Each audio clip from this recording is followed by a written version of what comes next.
We are looking for শত্রু। ওনার এই স্পিডটা এখনো কমে নাই।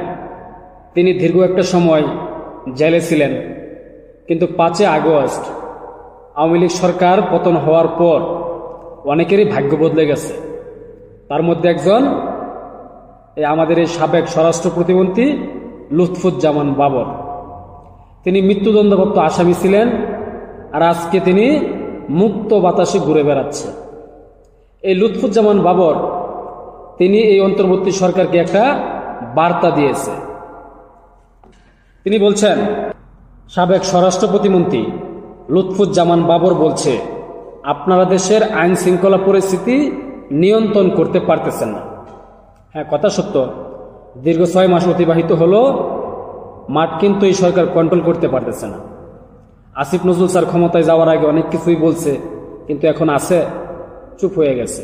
যাই হোক, তিনি বলছেন যে দ্রব্যমূল্যের ঊর্ধ্বগতিও আপনারা সামলাতে পারছেন না, নিম্ন আয়ের মানুষ হিমশিম খাচ্ছে, তাই দ্রুত নির্বাচন দিয়ে আপনারা সম্মানের সহিত বিদায় হন। দ্রুত নির্বাচন দিয়ে সম্মানের সহিত বিদায় হন, না হলে অসম্মানও কিন্তু হতে পারে। ইঙ্গিত কিন্তু ওই জায়গাতেই গেছে। নির্বাচিত সরকার ক্ষমতায় আসা না পর্যন্ত দেশ স্থিতিশীল হবে না। নেত্রকোনায় মোহনগঞ্জে পৌর শহরের টেঙ্গাপাড়া এলাকায় নিজের গণসংবর্ধনা অনুষ্ঠানে নানান বিষয়ে বক্তব্য দিতে গিয়ে তিনি এই সরকারের বিষয়ে বার্তা প্রদান করেছেন। ইভেন এই মুহূর্তে নির্বাচন নিয়ে একটা ষড়যন্ত্র চলছে। আমাদের নেতাকর্মীরা এই পাতানো নির্বাচন বা পাতানো ষড়যন্ত্রে পা দেবেন না। নেতাকর্মীদের উদ্দেশ্যে বলতেছে যে একটা ষড়যন্ত্র চলতেছে, এই পাতানো ফাঁদে যেন পা না দেয়। আমাদের নেতা তারেক,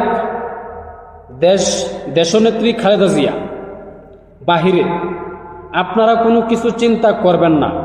ষড়যন্ত্র মোকাবেলায় প্রয়োজনে আবার ঐক্যবদ্ধ হয়ে রাজপথে নামতে হবে।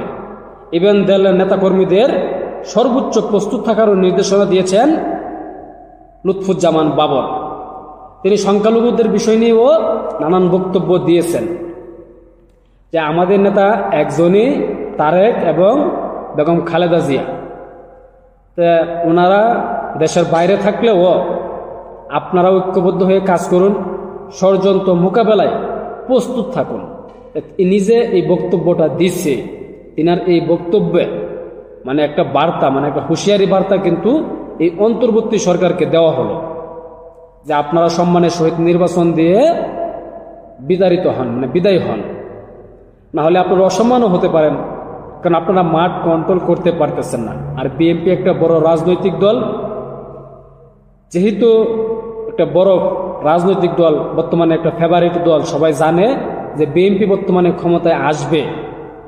এটা কিন্তু মোটামুটি অনেকে বিশ্বাস করে যে আপকামিং ক্ষমতায় আসতে যাচ্ছে বিএনপি। তো অবশ্যই এই লুৎফুজ্জামান বাবর যে স্পৃহা নিয়ে, যে স্পিড নিয়ে কথা বলেছে, তো দেখা যাক এই স্পিডের জন্য এই সরকার কি করতে পারে। তারা কি আদৌ নির্বাচন দেয়, নাকি শুধু সংস্কার বলে তারা নির্বাচনকে পেছাবে। তো দেখা যাক কি বলে এই বর্তমান অন্তর্বর্তী সরকার, ডক্টর মোহাম্মদ ইউনূস এবং তার উপদেষ্টারা কি পদক্ষেপ নেয়। অপেক্ষায় থাকুন। আসসালামু আলাইকুম।